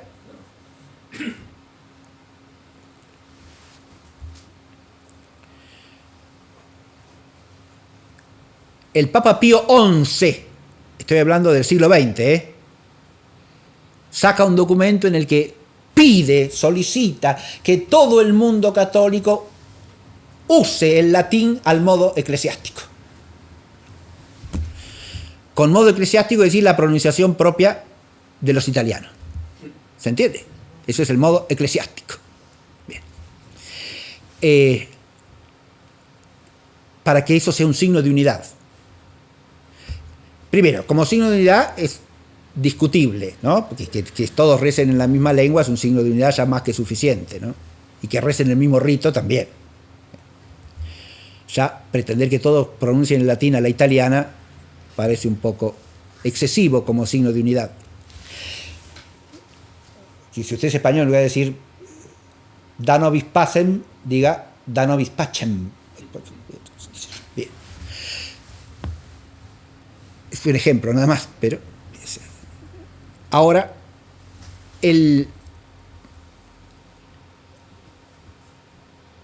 ese modo de pronunciar el latín es tradicional. Ahí viene otro uso de hay usos y usos de las palabras, ¿no?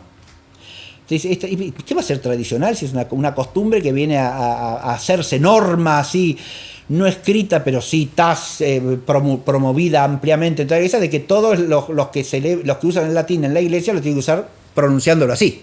¿Se entiende? Y si usted no lo usa pronunciándolo así, no sabe pronunciar latín, entre comillas. ¿Cómo que no sabe pronunciar latín? ¿Sí? ¿O no hay otra gente, además de los italianos, que venga pronunciando el latín desde hace siglos? Pero claro, sí, ¿no? Aún dejando de lado la cuestión de si el latín clásico sonaba como suena el latín italianizado, cosa que es claro que no, porque el latín italianizado es un latín romanceado, ¿está claro? Lo mismo que el de las Galias, lo mismo que el de la Hispania. Son modos de decir el latín vulgar, ¿no? La pronunciación itálica, puede decir, bueno, lo que dice, como el rito es de Roma, viene de Roma, también hay que pronunciar a la romana. Bueno, ese sería el argumento más sólido, ¿no? Si se quiere. Pero el rito es de Roma, y de nuevo, en su historia es solo de Roma el rito. Yo ya he hecho alusión en este curso a los influjos del rito gálico, del rito hispánico, y si vamos a lo más reciente, de otros ritos también, ¿no? Porque si en el misal de 1969 se dice, por ejemplo, que el Padre Nuestro lo puede rezar toda la asamblea, ¿no? Eso está tomado del rito bizantino, claramente, no es del rito romano. Después te me dices, es mejor, es peor, está bien. No estoy hablando de eso, ¿eh? Estoy diciendo simplemente que no es propio del rito romano. Es una modalidad ritual que viene de otro rito. ¿Es la primera vez en la historia que el rito romano incorpora modalidades de otros ritos? No, señor, eso tampoco. Y es comprensible, ¿por qué? Por la pretensión de universalidad que tiene el rito romano. ¿Está claro?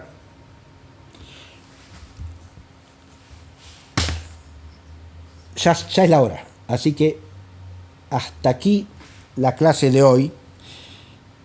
Me queda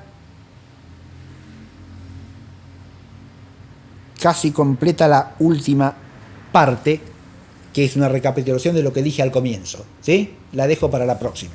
La próxima empiezo con eso. Pero, es decir, el número 4, ¿sí? No es que lo tenga que tratar ampliamente porque ya lo he ido tratando a lo largo de la clase, ¿sí? Pero antes de irnos, sí quiero decir una cosa. Cuando uno habla de los ritos, hay un tema que quedó ahí en el tintero, que es el de las rúbricas, ¿no? Las rúbricas son las fórmulas de los libros litúrgicos que dicen cómo ha de hacerse determinada acción litúrgica. ¿Está claro? Señalan el gesto correspondiente, lo que se debe hacer.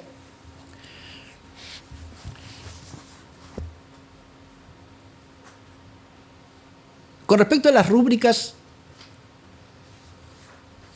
por un lado ha existido históricamente cierto rubricismo no sano que lleva a las rúbricas a convertirse en el centro de la celebración, perdiendo el sentido propio, ¿no? O a convertir a cualquier rúbrica, por el solo hecho de estar promulgada por cierta autoridad, en una especie de dogma. ¿Está claro?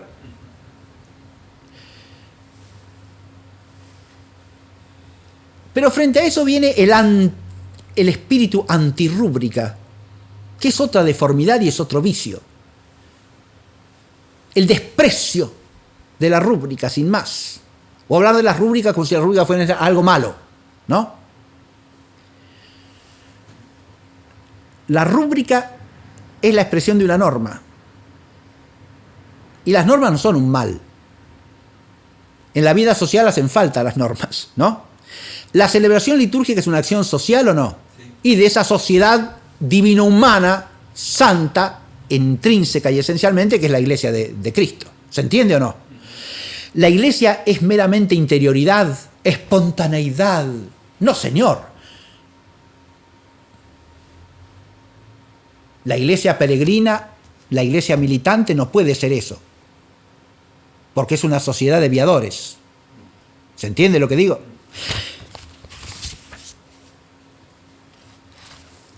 El desprecio de lo exterior de los ritos es algo que no es admisible. ¿Por qué? Porque el rito, al ser social, tiene exterioridad necesariamente, ¿o no? Sí. Al ser la Iglesia una sociedad visible, sus acciones de culto tienen que tener visibilidad. ¿Se entiende lo que digo o no? ¿Y esa visibilidad y esa socialidad implican normas objetivas? Por supuesto que sí. Y las rúbricas no hacen más que señalar eso. Cuando usted tiene un modo debido de hacer las cosas, que lo señala la rúbrica, hay que respetarlo, ¿o no? Y como todas las normas, si usted sale a la calle, ¿tiene que respetar las normas de tránsito o no? Sí, sí. Pero claro que sí, porque son para el bien común. Las rúbricas lo mismo, son normas en orden al bien común y deben ser respetadas. ¿Está claro? ¿Que se puede caer en un reduccionismo de la liturgia a las rúbricas? Sí, es una deformidad, obviamente. ¿Que se puede caer en exagerar el alcance de las rúbricas como si las rúbricas fuesen leyes de la fe católica dogmática? No, claro, eso es un absurdo, ¿no? Porque hay rúbricas que son simplemente ceremoniales y que han sido introducidas frente a otras posibles rúbricas que a lo mejor son tan buenas como esa o incluso mejores. Bueno, pero es la norma que está. ¿Se entiende? Pero no quiero terminar la clase sin leer una cosa que me parece importante, porque a veces se abusa de un principio que es el siguiente: los ritos de la liturgia expresan la fe católica, ¿no? Son expresivos de la fe, deben ser expresivos de la fe. ¿Está claro? Pero de ahí puede saltarse inercialmente, y ahí eso ya no hay derecho, a que expresan una u otra teología. Ah, no, un momentito, mijo. Las teologías, en cuanto que son opiniones teológicas, no tienen por qué expresarse en los ritos de la liturgia, ¿eh? ¿Está claro lo que digo? Pues, la teología de opinión es para la academia teológica, para la enseñanza de la teología, no para fundamentar los ritos, ¿eh? Si no, los ritos quedan expuestos al vaivén de las opiniones teológicas. Disparate es eso. ¿Desde cuándo los ritos de la liturgia tienen que expresar esta o aquella teología?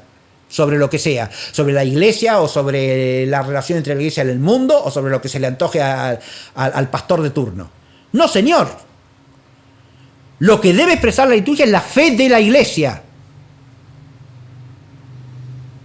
No es lo mismo que la rúbrica prescriba un acto de elevación para que se adore el Santísimo reconociendo la presencia real de Jesucristo en la hostia y en el cáliz. Está claro, como decíamos en la clase pasada. Eso es un gesto litúrgico al servicio ¿de qué? ¿De una teología? No, señor, de una verdad de fe, de una verdad dogmática. ¿Está claro lo que digo o no? Una cosa es que los gestos de la liturgia expresen las verdades dogmáticas. Otra cosa es que expresen la teología de moda. A eso no tiene por qué hacerlo la liturgia, ¿eh? Y si se supedita a eso, se deforma la liturgia. Ven como el principio hay que entender. Los principios, si se malentienden, generan desastres, ¿eh? Pero voy a leer ciertas cosas que hoy día conviene refrescar. El Concilio Tridentino emite un decreto en la sesión 22 del 17 de septiembre de 1562 que llama Doctrina del Sacrificio de la Santa Misa. Y como todo decreto dogmático va seguido por los cánones anatemáticos, es decir, las condenas de errores. ¿Se entiende? Y voy a leer algunos que me parece muy oportuno recordar actualmente.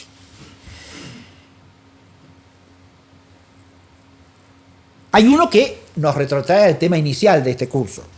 Si alguien dijese que el sacrificio de la misa es solo de alabanza y acción de gracias, o es una mera conmemoración del sacrificio realizado en la cruz, sin valor propiciatorio, que beneficia solamente al que consume el sacramento, que no se celebra ni por los vivos ni por los difuntos, ni por los pecados, penas y satisfacciones y otras necesidades de quienes lo ofrecen, sea anatema.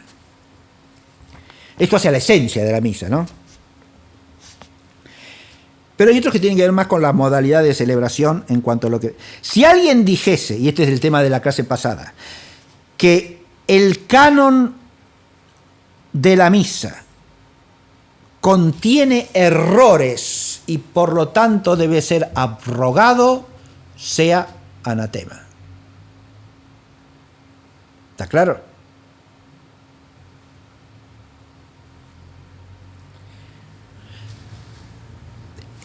¿Esto qué quiere? ¿A qué apunta esto? También las cosas no hay que entenderlas, ¿bien? Ahí viene el problema, ¿no?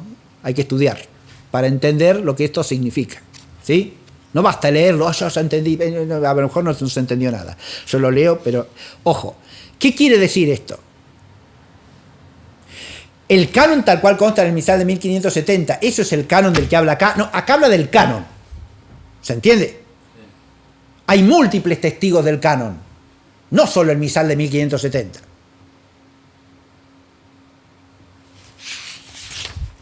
Más aún, les releo la fecha de este decreto, 17 de septiembre de 1562.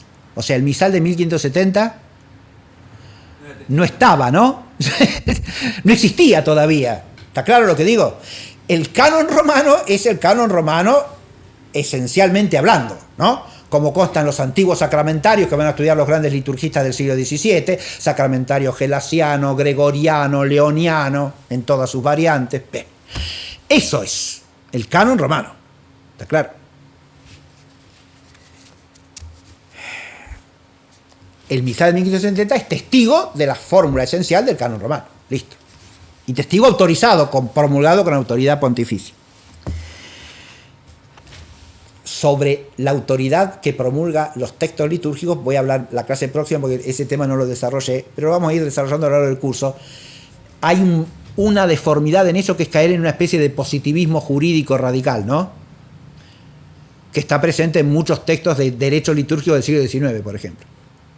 Y principios del XX también. Basta que la norma la promulgue el Papa para que sea lo que desplaza cualquier otra cosa. Incluso sostiene el principio no vale costumbre contra ley en un tema en el cual la costumbre es la raíz de la ley legítima, cuando es costumbre de origen antiguo, probado y sancionado por la tradición de la Iglesia. ¿Se entiende? Bien. Si alguien dijese que las ceremonias, vestiduras y signos externos con los cuales se usa de celebrar en la Iglesia Católica la Santa Misa son más bien suscitantes de impiedad que deberes de piedad, sea anatema. ¿Está claro eso o no? ¿Se oyó? Eso tiene que ver con la ritualidad, ¿no? El desprecio de los ritos como si fuesen impíos. Eso pasa por el subjetivismo cultural del protestantismo, que es lo que está acá condenado, que llega a su extremo, por ejemplo, en los cuáqueros o amigos que se llaman amigos de Dios entre sí, que la celebración cultural ¿en qué consiste? Que se juntan en un saloncito, enfrentados, sillones por acá, sillones por allá, se miran entre ellos, en silencio absoluto, nadie tiene que decir una palabra, y esa es la acción cultural. Ni siquiera leen la escritura, ¿eh? Lo único que puede romper ese silencio es que alguien se sienta inspirado por el Espíritu de Dios y empiece a proclamar las alabanzas. Bien, usted se da cuenta. Bien. Si alguien dijese que las misas en las cuales solamente el sacerdote comulga sacramentalmente son ilícitas y por tanto deben ser abrogadas, sea anatema. Si alguien dijese que el rito de la Iglesia romana, por el cual parte del canon y las palabras de la consagración se profieren en voz baja, debe ser condenado, o que la misa debe ser celebrada solamente en lengua vulgar, o que no debe mezclarse agua al vino en el cáliz que se ha de ofrecer. Eso, que es todo eso, es contra la institución de Cristo, sea anatema. ¿Está claro?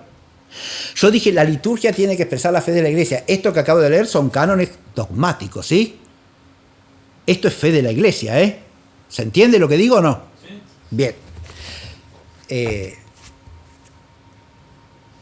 De nuevo, cada cosa hay que reflexionarla por su cuenta, ¿no? Pero ya dije que iba a terminar y ya me pasé. Basta. La clase próxima me queda en el tintero la última partecita y el tema de la clase próxima que ya son los ritos del ofertorio, ¿sí? Bien. Toda esta problemática es importante tenerla en cuenta, la que he planteado hoy, para no caer en simplificaciones indebidas de nuestro tema.